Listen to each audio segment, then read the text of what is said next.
प्रारंभ किया है। आप देखना, इसी अप्रैल से हम लोग पहले जितने भी आउटसोर्स कार्मिक हैं उनके लिए हम लोगों ने कारपोरेशन गठित किया है।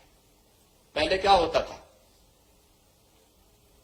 ये जितने आउटसोर्सर कंपनियां थी ज्यादातर कोई ना कोई माफिया या कोई ना कोई नेता संचालित करता था।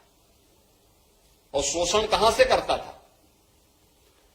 सरकार से पाता था 10,000 12,000 और उसको मिलता था 5,000 6,000।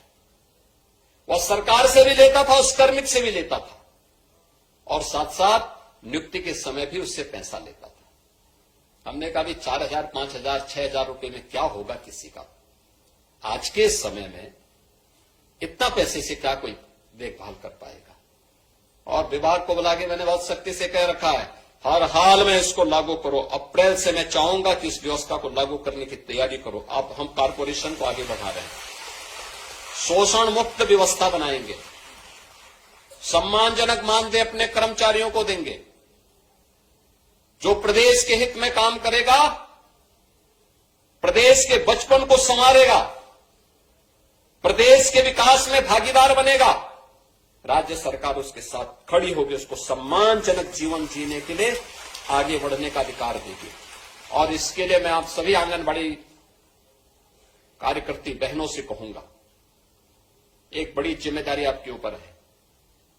यद्यपि आपकी कार्यनिष्ठा पर कोई संदेह नहीं, क्योंकि जब संकट में प्रदेश था,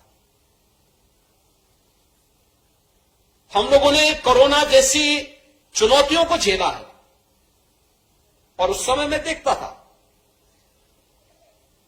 बड़े से बड़े लोग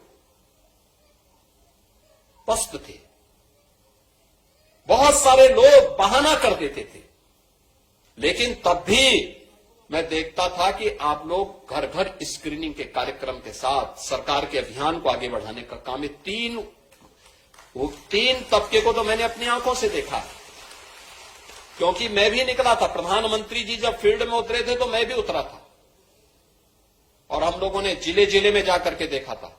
मैं किसी भी गांव में जाता था, क्योंकि अक्सर होता है कि हम लोगों के कार्य जनपद मुख्यालय पर या ब्लॉक मुख्यालय तहसील मुख्यालयों तक सीमित होता है।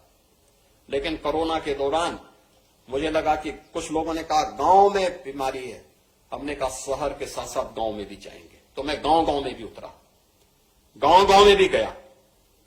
कई कई किलोमीटर हमें सड़क मार्ग से चलना पड़ा, और मैं देखता था, जब मैं किसी गांव में अचानक जाता था तो मुझे ये 3 वर्ग में से कोई एक देखने को मिलता था, या तो आंगनबाड़ी या आशा वर्कर या एएनएम में कोई ना कोई वहां मुझे दिखाई देती थी स्क्रीनिंग करती हुई। तो ये जो चुनौती का मुकाबला उस समय आप लोगों ने किया है, उसके कारण सरकार के मन में भी है कि नहीं, इनको उसी प्रकार से सम्मान भी मिलना चाहिए, आगे बढ़ना चाहिए, प्रक्रिया आगे बढ़नी चाहिए। और आज इसलिए स्मार्टफोन आपको उपलब्ध करवाया गया है।